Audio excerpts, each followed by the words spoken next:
성도 여러분, 밤새 안녕하셨습니까? 6월의 첫 주일 아침입니다. 오늘 드리는 주일 예배를 통해서 하나님께서 영광을 받으시고 한량없는 은총을 여러분 각 사람에게 부어주시기를 바랍니다.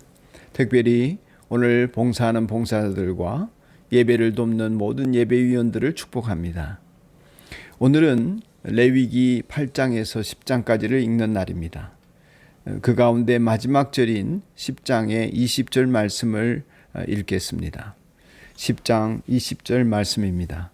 이 말을 듣고 보니 모세도 그렇겠다는 생각이 들었다. 아멘. 이 말씀으로 하나님의 원칙에도 예외가 있다 하는 말씀을 드리겠습니다. 하나님께서 하시는 모든 일은 공의와 함께 사랑의 관점에서 보아야 합니다. 사랑 없는 공의는 잔인하기가 쉽고 공의 없는 사랑은 무익하기가 쉽습니다. 모세의 형인 아론의 일가는 이스라엘 백성들을 대신해서 하나님께로 예배를 드리고 제사를 인도하는 제사장 가문이 되었습니다. 한편 명예롭게 하지만 한편 두렵게 직무를 감당해야만 했습니다. 처음부터 얼마나 떨렸겠습니까? 그런데 이 모든 떨림과 두려움을 능가하는 엄청난 공포심이 이 가문을 휩싸게 됩니다.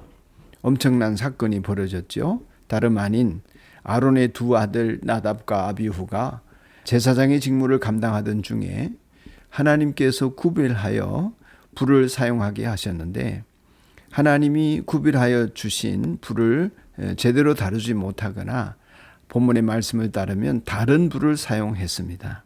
그래서 그 말씀대로 하지 않던 중에 사고가 일어나서 불이 그들을 삼켜서 죽게 되었습니다. 아마 온 가족이 공포심에 두려워서 몸서리를 쳤을 것입니다.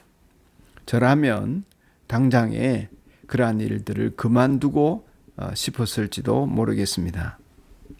그런데 더 기가 막힌 것은 두 아들이 죽었음에도 불구하고 아론과 그 형제의 죽음 앞에서 형제들은 슬픔에 잠겼어도 슬퍼하거나 곡을 하지 못했습니다. 이스라엘 백성들은 애도가 허락되었지만 정작 상주들인 이 아론 가문은 슬퍼하지 못했습니다. 그만큼 하나님께 드려진 사람들의 삶은 구별되어야 했고 그 사명은 엄중한 것이었습니다. 죄를 다루는 문제가 있고 하나님의 공의를 이루는 문제가 있었기 때문에 아마 하나님께서 그런 엄격함을 요구하신 것 같습니다. 모세 입장에서는 조카들의 죽음이 아닙니까? 그러니 모세 입장을 생각해 봐도 기가 막힌 것입니다.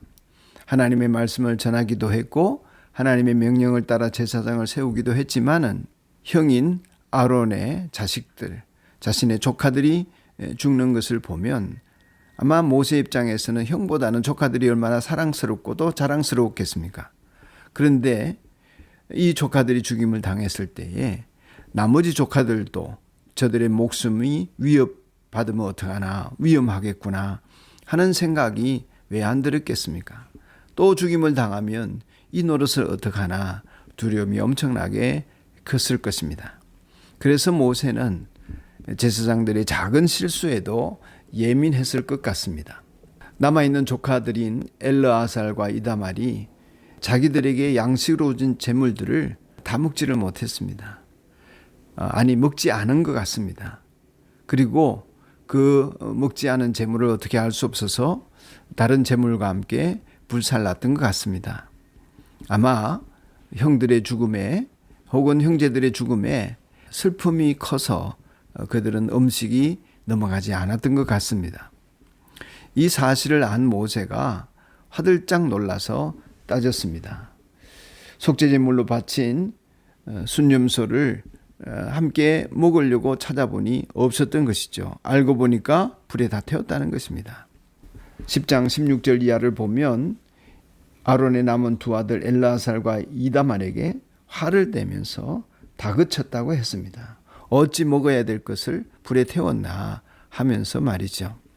그런데 자초지종을 알고 보면 이들은 슬픔에 잠겨 있었고 또 그들은 음식이 넘어가지 않아서 부득이 그렇게 했었던 것 같습니다. 아론이 나서서 동생인 모세에게 자신들의 마음을 알렸습니다. 19절에 보십시오. 오늘 내 아들들이 속죄를 받으려고 주님 앞에 속죄 제물과 번제물을 바쳤습니다. 그런데 이런 참혹한 일이 오늘 나에게 닥쳤습니다.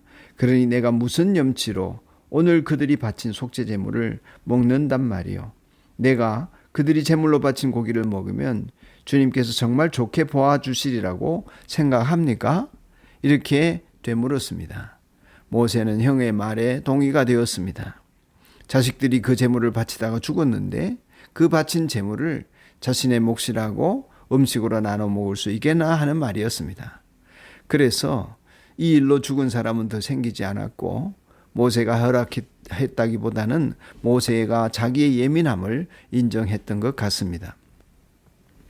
이 사건을 통해서 알 수 있는 것은 하나님께서 순종을 원하시지만 그런 하나님께서 우리의 작은 실수나 사정마저 외면하거나 봐주지 않는 잔인한 하나님이 아니시라는 것입니다. 우리들이 말씀에 대해서 철저하게 원칙대로 지켜가되 주변의 실수에 대해서나 또 잘못에 대해서 너그러움이 있어야 하는 이유이겠습니다.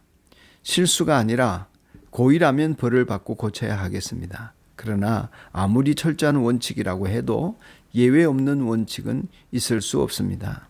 하나님도 그러셨던 것 같습니다. 그래서 우리의 삶은 언제나 공의와 사랑이 조화를 이루는 삶을 살아야 하겠습니다. 이것이 오늘 말씀이 주는 은혜가 아닌가 여겨집니다.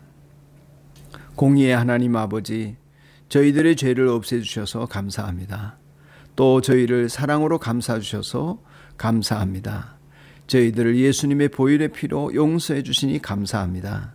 우리도 주님을 닮아서 언제나 공정한 법도를 따르며 지킬 뿐만 아니라 이웃의 실수에 대해 용서받은 죄인으로서의 너그러움과 사랑으로 주변 사람을 볼 수 있게 하시고 보듬을 수 있는 너그러운 사람이 되게 해 주옵소서.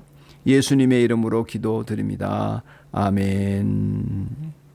오늘은 한국 교회와 이 땅의 성도들을 위해서 함께 합심해서 기도하는 아침이기를 바랍니다. 주님 가르쳐 주신 기도를 드리겠습니다. 하늘에 계신 우리 아버지, 아버지의 이름을 거룩하게 하시며 아버지의 나라가 오게 하시며 아버지의 뜻이 하늘에서와 같이 땅에서도 이루어지게 하소서. 오늘 우리에게 일용할 양식을 주시고 우리가 우리에게 잘못한 사람을 용서하여 준 것 같이 우리 죄를 용서하여 주시고 우리를 시험에 빠지지 않게 하시고 악에서 구하소서. 나라와 권능과 영광이 영원히 아버지의 것입니다. 아멘.